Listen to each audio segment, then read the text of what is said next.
Please welcome now to the Anderson Million program the great senator from the state of Arizona, who I spent a lot of years growing up and working on a cattle ranch and all that.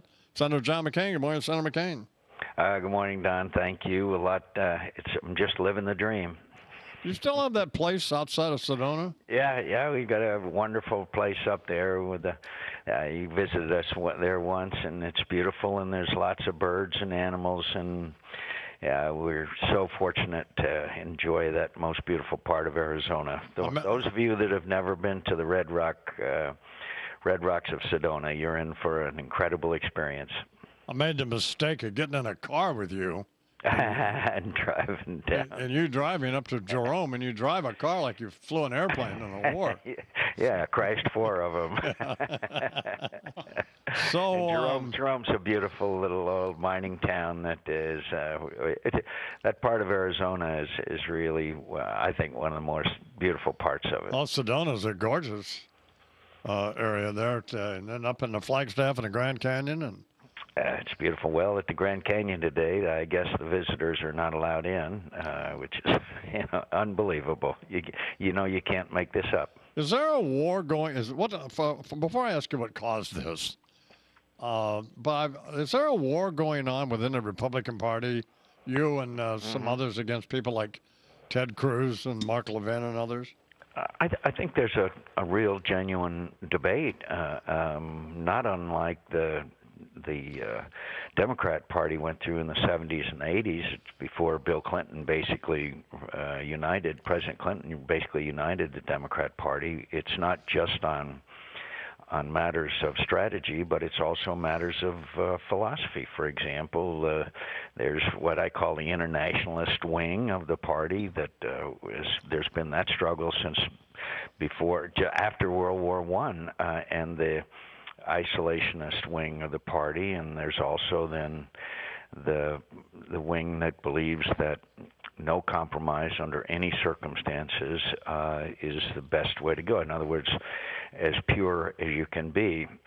And a thing that's a little bit kind of entertaining is that they all call themselves Reagan Republicans. Ronald Reagan negotiated with Tip O'Neill, the liberal Democrat, and we saved Social Security. Ronald Reagan said the 11th commandment is you don't speak ill of your fellow Republicans, and Ronald Reagan is the guy that said if someone's with me 80% of the time, then that's fine with me. So we've kind of lost sight of the reason why Ronald Reagan was so successful a president is that he never compromised principle, but he was willing to compromise to achieve results without losing his principles, and that seems to be lost in the ether around here. One of the things I was wondering about, Senator McCain, is considering that in the last 2 presidential elections with you and Romney, the Republicans weren't elected, and do these people like Cruz and the other guys and Mark Levin and these folks,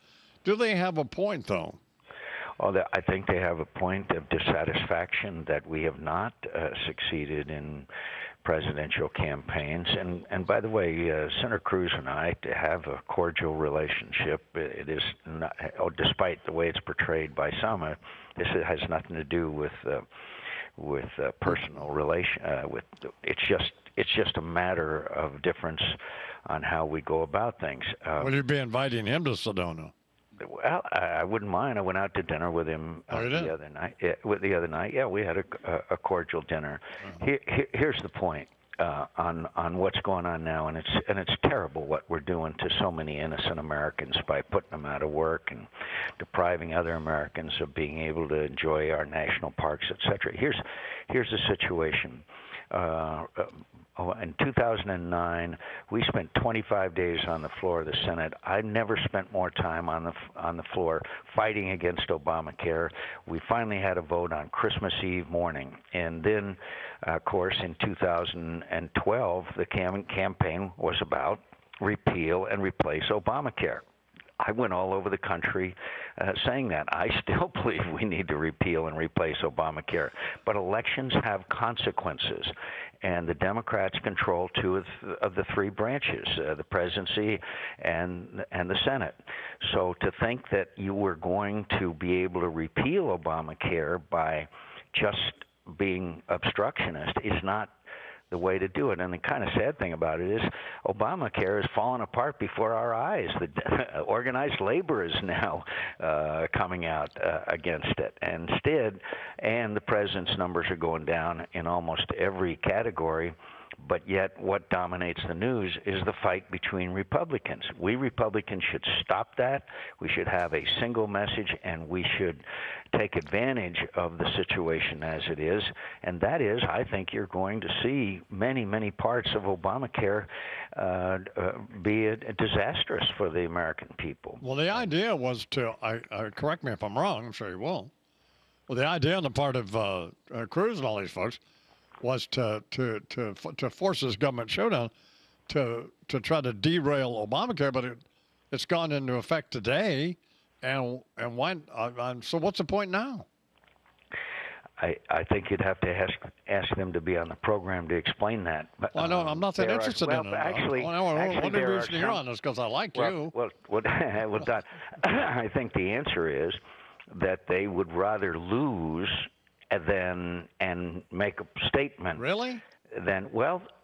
Look, nobody who, you don't have to have a PhD to figure out that with majority in the Senate and the presidency, the only way we can repeal Obamacare is to have 67 votes in the United States Senate to override a presidential veto. So they must be making a strong statement, and I respect that statement. I respect their views. I respect the fact that they're willing to stand up, but there comes a time when you've got to figure out a strategy that can win, and the present strategy is alienating a lot of Americans, and understandable. Our polling numbers are so low, it's unbelievable, as you've heard me say before. We're down to paid staffers and blood relatives. So what we should be figuring out ways to pick Obamacare apart. For example, the medical device tax. They raised taxes on medical devices. It cost us thousands and thousands of jobs. These people moved overseas rather than pay these increased taxes. So it's obviously ripe for repeal. We should be focusing like a laser on these different provisions of Obamacare, which are doomed to failure and are very unpopular with the American people. You see my point? No. No. I'll tell you why. I'll tell you why. Yeah. Because I just think it's just also, I don't know. I mean, it's just me, but it's not that you don't make a good point. I'm sure you do. But it just all seems and I'm sure most people feel this way. It just seems like a big game, and that we're out here and there's nothing we can do about it. So.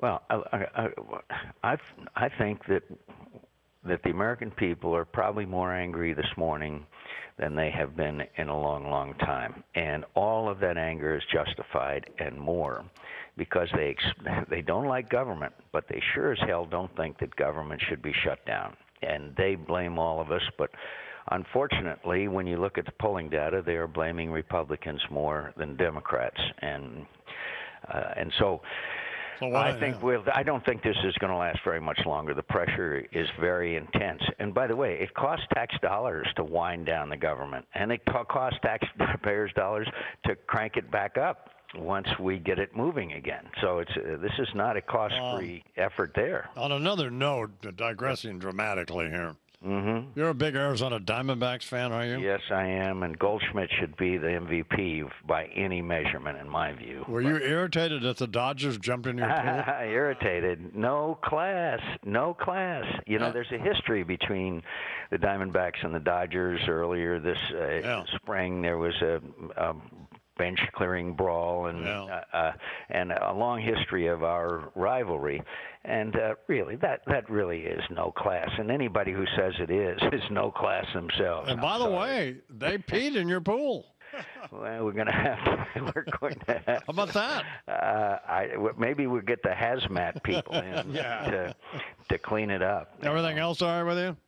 Interesting times. You know, my daughter Megan has a television show, and I'm proud of her. And my son in the Navy, flying helicopters, he's doing fine. My other guy in college, two of them in college. So I'm very happy. I have a wonderful life, and I'm blessed to have the opportunity to serve every day. And that sounds a little schmaltzy, but it happens to be the truth. You're one of the great ones, Senator. Thank you very much. Thank you, my friend. Senator John McCain here in the IMUS Morning Program, whether you agree with him or not. So he's one of the great figures in the history of this country. So.